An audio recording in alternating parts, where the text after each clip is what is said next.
Nick Fogler's got his hands down his pants. And he's gonna. It's a good start. He's gonna serve the teas. He's gonna serve the teas, and he's gonna give us a tin of biscuits, isn't he? His fans. Wow! Can you please put on some gloves before you touch my biscuits, mate? If I don't hear water coming out of that tap, Yeah. with that soapy sound, You need more than soap. I'm not sipping on that tea, mate. Yeah. All right, ladies and gentlemen, welcome back to another episode of Back to the Bench TV. We have just wrapped up the gather round, and we're back in Melbourne. Adam, We're back. how was the weekend, mate? It was good. You're sick of seeing my face, I'm sure. Even better with you, of course. Yeah. 3 days with you is a long time. Let me tell you, the last place I want to be right now is sitting on a table, looking into your eyes. Yeah. Saturday night touchdown, and I'm like, fuck yes, can't wait to go home. Yeah, I don't think they say goodbye to you. Yeah. A lot of bickering going on the weekend, but you know, as you do with your best mates. Yeah, we're boys, mate. We're boys. We got to bicker. Plenty of bickering in Europe between us, Yeah, wasn't there, Adam? Falling out. One would call it falling out. Relax, we're still mates. We're still Close here. We to made it. Close to it. Let's just say Mallorca, Spain, tested the friendship. On someone's birthday. Yeah. How does that happen? Anyways, no one gives a fuck. Gather rounds all wrapped up. We were fortunate enough to be sponsored by Hard Rated, formerly known as Hard Solo. Fucking gather round is like one of the best things the AFL has done. You reckon? Yeah, 100%. At the start, I remember, because we've been to every one. Yeah. And at the start, we said, the first ever gather round we went to, we're like, this is a wank. It's just an excuse for the AFL to make money, an excuse for Adelaide to be relevant. Yeah, and it's gained so much momentum. Every year it's got bigger and better. And the momentum now is crazy. They've got to have it for the next 10 years. Because honestly, dare I say, this has actually put Adelaide on the map. And what I love about it too is like, you got people from every footy state coming into one spot to watch footy. You got your Melbourne people, your Perth people, Northern States, all congregating in one spot. Yeah. And it's not just like that on that pub on Friday night, Freo versus Collingwood. Yeah. I've never seen so many different scarves in one pub. It was ridiculous. Saw a Sydney scarf, a Freo scarf, a West Coast scarf. I don't even see that in Melbourne, man, or in Richmond. But you wouldn't though, because you're not going to get interstate supporters that way. Exactly. It was just so good to see so many footy fans in the one spot. Yeah. We were at this one pub in particular, and I've never seen that many Fremantle supporters in my life rooting against Collingwood. But the thing was, anti-Collingwood supporters. They weren't even Fremantle supporters. They were there was anti-Collingwood supporters. You looked around, and exactly what you said, Adam. There was Gold Coast scarves, Geelong scarves, some Bulldog scarves, all sorts of Hawthorn, Paul. I remember just looking around, just seeing all sorts of jerseys, and everyone's rooting for Fremantle. You even had the Freo chant going. They do all right at Adelaide Oval, don't they? They do. I'll tell you what, for those who haven't been to Adelaide Oval, it is the perfect in-between with your local footy and professional footy. Are you saying because the hills the mixed hill, with the and that's grandstand? Yeah, 100%. It's the hill. Yeah. It's the perfect in-between. So it gives you that local aspect of, grabbing a tinny, going to the hill. 100%. And then you've also got the formalities of, your corporate boxes and your grandstand and whatnot. But it's just got a lot of culture to it. Honestly, I know the Blues lost, but I wasn't that disappointed. I went in expecting we were going to get absolutely slaughtered. Because we always do in Adelaide against Adelaide. Always. That first gather round, we lost by 100 points? We got absolutely... Nah, I think 60 points. You reckon? It felt like 100. Yeah. I remember them carving us up through the midfield. But you know what? Say what you want about the bloke, but Michael Voss had the right idea on the weekend. He went fast in the midfield. Yeah, the right mix. That was the move. And I don't think we'll ever see Chera, Hewitt and Cripps ever play in the same team again. I agree. Yeah. Can't happen. Not in today's modern game. No Can't work. Chance. Maybe 2010 it would have worked, but the game's gone too fast. Unless in the unlikely circumstance we come up against a slower midfield, then we probably will see those players play in the same team. I'm not saying Hewitt will never play a game again for Carlton. I just reckon from now on the selection is going to be very subjective to who we verse. And Michael Voss got it right on the weekend. We saw Williams get a lot more time in the midfield, and that's exactly what we needed. Those quick moments of burst, quicker to the footy. He got it right. And the issue with Hewitt, Cripps, Chera is they can't play other positions apart from the midfield. Yeah. Cripps can't play forward like everyone thinks. No. Chera can't play halfback like everyone thinks. It's midfield or bust. So it's a one-trick pony, and if it doesn't work, you're going to get caught out. Exactly right. So that mix, as you're right, Williams played a good stint in there. I noticed they played Jagger Smith more forward this week, which is interesting. Okay, that's what I want to bring up. I don't think that's going to work. Yeah. I don't understand the meaning behind that. The conditions weren't suited for Jagger, and that's what's going to hurt him. You saw Dacos on the weekend. He still got plenty of the footy, but his disposal efficiency wasn't great. I feel like Jagger, he just couldn't really get into the game in the wet weather. The wet weather didn't really suit him. I guess they're trying to protect him to an extent, just because he's 18, 19. You reckon it's because of that? Or wet weather doesn't suit him? Because say what you want, Nick Dacos had a lot of the footy on the weekend. If you're going to compare Jagger and Nick Dacos, because that's the debate at the moment, he had a lot of the footy. He wasn't efficient with it, as we saw, but at least he still got the footy. Jagger didn't get the footy. What do you have? Yeah, I think he just got 20. Those Jagger and Dacos comparisons are ridiculous, though. Like, Jagger's literally 19 years old. Why are we comparing with Dacos for? Oh, mate, Dacos burst on the scene like Chris Judd as an 18-year-old. But I'm saying... He's Collingwood's best player as soon as he came into the AFL. At this present time, one's 5 years in the system, one's a first-year player, essentially. I know, but like... It's so Carlton... Such a Carlton thing to do to compare these two. Well, no, I disagree because as soon as Dacos came onto the scene, they were saying he was better than Sam Walsh. Sam Walsh had 2 years on him. They're both freaks. It's just a matter of who's going to be freakier. Yeah. Well, I think Dacos will be the best player ever to play. By the time he retires, whether it's 35, 40, he'll be the best player to ever play AFL. So you reckon he should have got a Brownlow already, right? 100%. Yeah, he definitely should have. Well, which one was it? I will die on that hill. Was it 2023 he did his leg? 23 broke his leg. He literally was winning at around 20. Would have won by a landslide if he kept playing. And even last year, like, not to discredit Matt Rao, how awesome he was last year. But yeah, that's my call. It's a big call. What are your thoughts on Harry Mackay at the moment? Oh, piss week. Yeah. Can I say that? I'm sorry. Is everything a bit too sensitive these days? I can't really say that to certain players. Because everyone's happy to throw out gold medalist and how good he is and how good he can be. Your mate, your twin brother Nick, who you shared a room with, said he was going to be the gold medalist in 2026. Yeah, how's that looking? Can you remind me how tall Mackay is and how much he weighs? Mackay, he would be about 202 centimeters. Probably weighs about, I'd say, just under 100 kilos, 95 kilos, give or take. And he folds like a deck of chairs, mate. You want your key forwards. Like, I look at a guy like Josh Tracy and Tilthorpe and all these young forwards coming through, and they have so much aggression and presence when going for the ball. They throw their weight around. With Mackay, it's the exact opposite. He just falls to the ground, doesn't insert himself in the game like a true key forward. You're right. He's not physical. And what I mean by that, he doesn't bump and aggravate his opponents. Like, the perfect example for that is a Darcy Fogarty. Yeah, he's probably not in Adelaide's best 22 at the moment. He's too busy worrying about his golf game than he is playing footy. Yeah.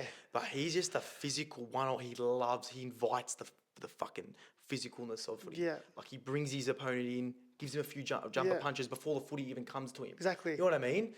He's based his game, his aggression around that. Thilthorpe's one as well. I've noticed Larky is as well. Off the top of my head, Taylor Walker, as we know. Jeremy Cameron, he's more of a burst player. Yeah. He has his own traits. He has his own traits. But to get at Harry Mackay, what is his trait? Yeah. He's not a burst player. No. He's not a physical player. So how does he rely on getting the footy? Does he rely on just extending those massive spider octopus arms he's got and marking it every time? Forwards don't fear him. You got to cop some contact, Harry. You're going to cop it either way. You're playing AFL footy. Yeah. How many examples can we bring up on the weekend when he was in a pack or a one-on-one situation and the slightest bump, legal bump, falls over? Yeah. Straight to ground. Yeah. It's embarrassing. It is. And the way he marks the ball around the ground compared to the forward line is so different. He'll clunk it on the wing every time, but he'll go to the forward line and he just drops it. Yeah. Like a sack of potatoes. Yeah, you're right. It's ridiculous. Oh. I think he hates playing footy. You reckon? Genuinely. Or does he hate getting paid $12K a week? Probably not. Tell me. I'll happily take that wage. Because if we can swap bodies, mate. Yeah. Throw me in, Harry. Throw me in. 200 centimeters. Fucking full forward for Carlton, $12K a week. I'll take it. You can abuse me all you want. Yeah. I'll take it. I'll cop the heat that comes with it. I happily would too. With the emergence of Anthony Koutoufides' younger kid. Lucas Koutoufides, yeah. Can we just talk about him for a second? 15 years old, just entered the scene and, he's got a bit of hype around him. Could you just imagine, let's just say Jack Silvani stayed. Could you just imagine, like, the Carlton Retros potentially becoming a team in the near future? You would have Lucas Koutoufides, Dean, the Camporelli brothers. Cody Walker, Jack Silvani if he stayed. Yeah. Who else is there? Dylan Buckley? Nah, he wouldn't have been playing. He wouldn't be playing. But that's six players from the 90s and early 2000s. Father-son. Jack Silvani's in good form. The goal on the weekend, did it right? Yeah. Yeah, playing very solidly down back. He is. He's probably in All-Australian form. Yeah, he would be. How the fuck did he breathe with that thing strapped around his nose? I don't know. Chris Judd had that back in the day. Do you reckon they poke holes through the nostrils? No, with your mouth, mate. You got a mouth. You know that? Yeah, but mate, come on, you're playing footy. Yeah, you're going to have a dry mouth as well. You played footy back in the day. I know you didn't get many touches. Yeah, well, I didn't move, mate, so I wasn't getting puffy. Were you breathing on the bench or? Nah. How are you breathing on the bench? Just through your mouth? Eating hot dogs. Yeah, fair enough. Fuck, so you would have had to rely on your nose. Yeah, you're right. I was occupied, mate. Yeah, well, you would have had to rely on your nose. You're too busy scoffing the canteen's treats. Zak Butters. This is a massive talking point. Let's get into it. Nick Foot, the AFL umpire, has reported some abusive language coming his way from Zak Butters. Yeah. On Sunday night's game. And we've just found out Nick Foot just so happens to work for Sportsbet, you're telling me. Ridiculous. How does that happen? How does that happen? Big no-nos. You can't be employed for the AFL and for a betting organisation. Are you kidding me right now? It's a conflict of interest for Simon. If there was ever an umpire in such a situation, you wouldn't want to draw any attention to yourself. No. Nick Foot, what the fuck are you doing? Hey, honestly, this umpire seems like he's acted purely based off emotion rather than reporting a player based off the rule book. Now, I'm going to get into that later, but did you have more to say on that? I just think it's sus how his mic in that moment didn't pick up what Butters said. Oh, how can you sus. hold on? So they've showed this on the news. Tony Jones showed this on Channel 9. So they've showed the umpire telling Butters he's reported. That was fine. That picked up on the audio. Yeah. But for some reason, the audio didn't get picked up prior to that, where Butters made that remark. So to me, I'm thinking, has the umpire turned the mic off? Something I don't know. Something sus has really happened here. How can you not have any footage? It's ridiculous. What I want to mainly touch on is the consequences. After this tribunal's said and done, if the verdict is not guilty, this umpire has to suffer some sort of consequence. Dare I say get fired? 5 weeks at least. Dare I say lose his job, Adam? Lose his job. Hold on a second. You're telling me he works for Sportsbet. He's employed by the AFL and you work for a betting organisation. How the fuck does that make any sense? Agree. It makes no sense at all. I reckon you had a crow's top underneath, mate. There's got to be some protection for the players because it's always, umpires, obviously you can't touch an umpire, fair enough. Can't abuse an umpire, fair enough. Yeah. But you got to draw a line where it's like the umpires can be at fault too. Oh, they can make up 100%, that's what I want to get at here. Umpires have their own interests at heart too. Of course. They have their own football teams, interests, motives. This guy could be making up shit just to satisfy what he wants. Well, the fact that he works for a betting organisation already tells me a bit about his character. Really deep it here and be like, does he have any influence over games purely based on sports bet odds? Maybe. I feel like that's a fair question to say. I think it's fair. It's a fair question to put to the table now. But let's focus on the matter. Matter was Zak Butters said something to the umpire. Not only did the umpire give away a free kick in accordance to what Butters said, he gave away a 50-metre penalty. So that's which severely impacted the momentum of the game. Butters is adamant he didn't say anything. Nothing wrong. He said something along the lines of, how much are they paying you? Right. After the free kick was paid. Now, we don't know if that's 100% true. If that's abuse in this world, I give up on humanity. Let's just say, that's ridiculous. For the sake of talking about it and just putting a piece together in this puzzle, let's just say he did say that. Is that grounds of abuse? Fuck no. Well, there you go. So no, not in what fucking world? Not only... maybe in tackers or like under 10s, like if there's a 10-year-old umpire, but a grown man getting offended by that. I feel like that's just a harmless joke. Are we coming to the point where that's offensive? If it was Razor Ray, ridiculous. If it was Razor Ray, I feel like Razor would just laugh it off and be like, come on, mate, pull your head in. That's all it deserved. I think 99% of umpires would have brushed it off. Butters couldn't even talk to him. Butters went up to him after the game and said, hey, mate, can we just chat about what's happened? I'm just curious to know, because I'm adamant I didn't say anything abusive. What the fuck did you put me on a report for? And the bloke gave him a fucking fend off and said, I don't want to talk to you. Are you kidding me right now? That's piss fake. Can I ask you a question? If that was Scott Pendlebury, what would happen there? Did bow down to him and kiss him on his toes. And dare I say, give him rubber tug. It's alarming. There's always this argument that goes off, there's no umpires, there's no game. But hold on a second, if there's no superstars like Zak Butters, not only is no one going to watch the game, there's going to be no AFL. Exactly. So you can't have one without the other. It goes both ways. If there's no groundskeeper, there's no ground to play on. I'm just saying. You're playing on holes. Exactly right. It's not anything. It's shit. Everyone's got a part to play. 100%. Everyone needs to be held accountable, including umpires. Yeah. So if the decision comes back not guilty, I want the umpire to suffer some sort of consequence. Whether, like you said, it's a 5-game ban or fired, like you think, or a firing. Maybe he's a conspiracy. Maybe Butters knew about Nick Foot's employment situation at Sportsbet. And it's probably a bit sensitive for him. And it's a bit of a sensitive topic. And he said something along those lines. And then Nick Foot has just flipped the switch. Yeah. Acted purely based off emotion. Said, fuck you, I'm going to fuck you and your whole team. Yeah. Free kick and a 50. Could possibly be a possibility. Yeah. I don't think anyone knew before this that Nick Foot was a Sportsbet employee. I don't know who the fuck he was, bro. Is he actually a Sportsbet employee? He's a Sportsbet employee. I don't know in what capacity. I'll him up on LinkedIn right now. Just search his name, Nick Foot. All I did was Nick Foot, and it came up with Sportsbet. Yeah, I'm not sure the capacity. Not AFL umpire. Came up with Sportsbet. Sportsbet LinkedIn. Here we go, Nick Foot. Are you kidding me right now? Yeah, it's nuts. Are you kidding me right now? Here he is. Nick Foot. Sportsbet. It's on his LinkedIn. The AFL is in some serious heat. What are you doing employing or allowing an AFL umpire to be employed by Sportsbet? Are you serious right now? Thanks, Nick. Nick Vogler, he comes in clutch. Thank you very much, as Nick. Always. Thanks, Nick. Cheers for the tea, mate. Cheers, Only mate. 30 minutes late. Cheers, cheers. Cheers, mate. Don't leave me hanging, dog. Overrated or underrated? Coffee at the footy. You know my stance on this. Underrated. Underrated. Big time. You're telling me, hold on a second, for all those tough guys out there, Yeah. oh, I drink 10 beers of the footy, I'm a sick cunt. Yeah. Mate, when it's fucking 5 degrees and pelting down rain and you're in a raincoat and a beanie, have a coffee, tough guy. Yeah. Seriously, like, nothing wrong with having a coffee. Yeah. Like, fair enough, if it's a nice day, 20 degrees, sun shining, have a beer, mate. Yeah, for sure. But, like, we've got to change your stigma around coffee. Please. Like, there's nothing wrong with it. Please. And I just think it's relaxing. It fits the vibe. Friday night, gloves on, beanie, coffee in hand, go the Blues. I'm with you. Yeah. I'm with you. Let's start giving those coffee carts more business at the footy. Seriously. Yeah, well said, Adam. 'Cause everyone tries to be a fake tough guy. Yeah, yeah. But yeah, that's just my take. Coffee, bring in coffee at the footy.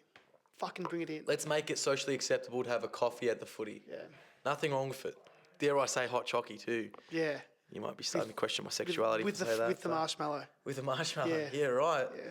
Yeah, we're just trying to enjoy ourselves, not fucking come out the closet. Adam, relax. Well, Mitch Brown. Marshmallow might be pushing it. You're with Mitch Brown next, haven't you? I may as well fucking purchase a seat next to Mitch Brown at the footy. I want to talk about, and I know this hits home for you, security guards. Security guards and their egos? Yeah, correct. Security guards have this over self-importance Yes. on their job. That's a good way to put it. Mate, just fucking look at my ID and fuck off. Exactly It's right. not hard. You Yeah. don't need to tell me where to sit, where to drink, where to do this, where to do that. Like, no, can I take a shit? Is that So the the next thing you want to do? situation- Hey, security guard, can I take a shit? Yeah. Is that what it's coming Can to? you hold my dick while I piss? Yeah, is that what it's coming to? Is that how much you want to micromanage? It's ridiculous. Some of them just take their jobs way too seriously.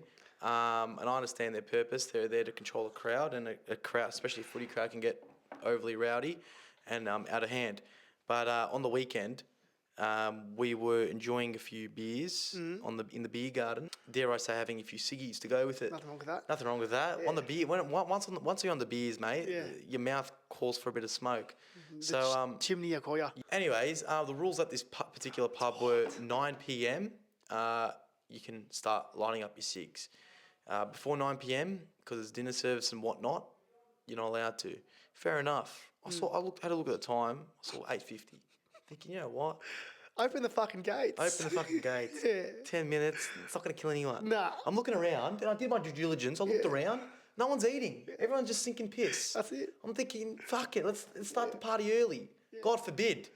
Nah, 9 o'clock, mate. Strictly 9 o'clock. No, long and behold, I've gone, put the cig in my mouth, lit it up. You've done the same. Yeah. And it wasn't your stereotypical security guard, like your shaved head, steroid injected, 5'7" security guard. It was, just for the sake of giving a description, he was a 5'5" skinny Nepalese man.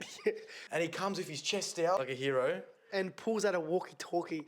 Like, wow, you really scared me with your fucking walkie-talkie, man. The walkie-talkie was absurd. What's next? You're gonna handcuff me and Yeah. put me in the back of a fucking cop car? Yeah. Like, it's, yeah. So he's giving me a word, and I'm just like, mate, I've checked the phone. At this point, it's 8:42, 52. Sorry, it's 8:52. Like, mate, you got 8 minutes to go. Are you kidding me right now? You're kidding yourself. What are they You're paying taking you? this, What are they paying you? I felt like saying I'll pay you double. Yeah. Whatever they're paying you, just to let me smoke this cigarette 8 minutes before allowance time. And I started off having a few jokes with him, playing a bit of banter, and he wasn't having it, this bloke. He's taking his job way too seriously. So he's called for backup on the walkie-talkie. I can't say in that moment, not just us boys, but the whole fucking pub was just on the floor rolling. Everyone's bought into the situation, and like there was some bloke shit we were sharing the table with as well. They were having a good old laugh about it, and the security guard that came to back him up, he's seen what's going on, and we're all just, we're all fucking pissed, having a good time. Middle-aged men as well in there amongst it, and the security guard's gone, you know what, fellas, like this guy, he basically said his colleague's being a bit of a hero, just wait an extra 5 minutes, no dramas, and he was a real gentleman about it. But yeah, security guards and their egos, mate. We're going to introduce a new segment into Back to the Bench TV, and it's called Back It or Bench It. Adam, back it or bench it. Gold Coast are nothing without Christian Petrarca. Back it, definitely. Back to the hills. We've seen the last 2 weeks without him, they've just lost that spark in the midfield. They've lost that experience. Experience, obviously. That leadership. Yeah, he provides that in leaps and bounds, and he provides that mid-forward connection.